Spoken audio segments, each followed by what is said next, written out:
Welcome back to Speak English with Fire. This is the show that helps you speak English with confidence, connection, and energy.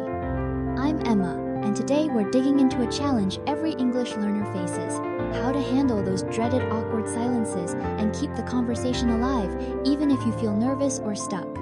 And I'm David. It's something we all experience, including native speakers. The big question is always, what do I say next? Today, we're going to break down exactly how to get past that fear so you can keep any conversation flowing no matter what. Exactly. By the end of this episode, you'll have practical phrases, simple techniques, and a new mindset that will help you move past those awkward moments and speak more naturally and confidently, whether you're shy or just unsure what to say next. That's right. We want you to remember that regardless of their experience, hits these roadblocks. But with the right tools, you can turn an awkward pause into a chance for connection, not just perfection. Let's get started. Let's start by being honest. Even the most fluent speakers have moments where a conversation falters. For English learners, though, this can feel even scarier because the fear isn't just about finding words, it's about worrying you'll say the wrong thing. Absolutely. But the truth is, confident speakers aren't perfect. They just have strategies. They know how to ask engaging questions, react naturally, and pivot the conversation when needed. It's less about flawless grammar and more about genuine connection. That's such an important point. People rarely remember your mistakes, but they do remember how you made them feel.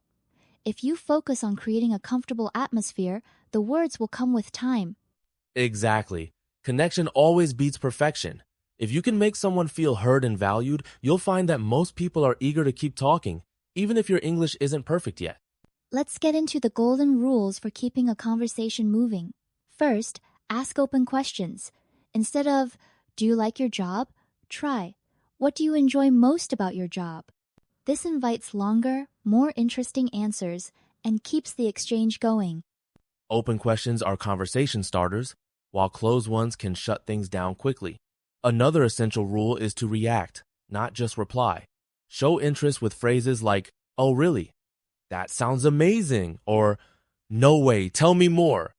Yes, use your voice, your face, and your energy to show you're engaged.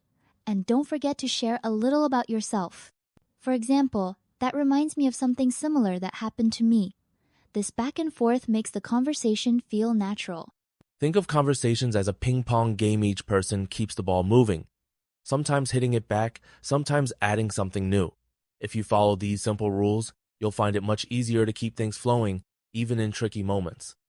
Now, let's arm you with some ready-to-go phrases for when your mind goes blank. Try, "That's interesting, how did that happen?" Or, "Really? I've never heard that before, tell me more." These invite your partner to share more and buy you time to think. One of my favorites is, "If you don't mind me asking." It's respectful and keeps the conversation open. And if you're really stuck, just be honest. "Sorry, I lost my words for a second. I'm still learning English, but I'm really interested in what you said." That's such a great tip.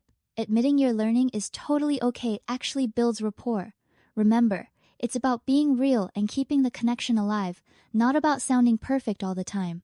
Exactly. These phrases are like little bridges over awkward gaps. The more you use them, the more natural they'll feel, and soon you'll find yourself moving through tough moments with much more confidence. Let's make this real with a story. David, you once worked with a student named Fatima from Morocco, right? She was nervous about making small talk at her office in London. Tell us what happened. Absolutely.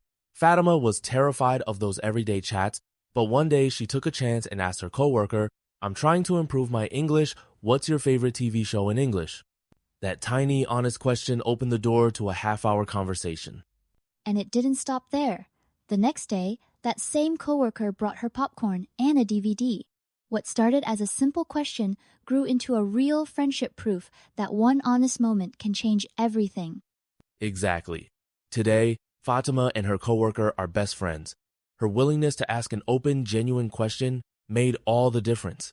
It's not about saying something perfect. It's about being brave enough to reach out. Words are only half the story. The other half is your body language and tone.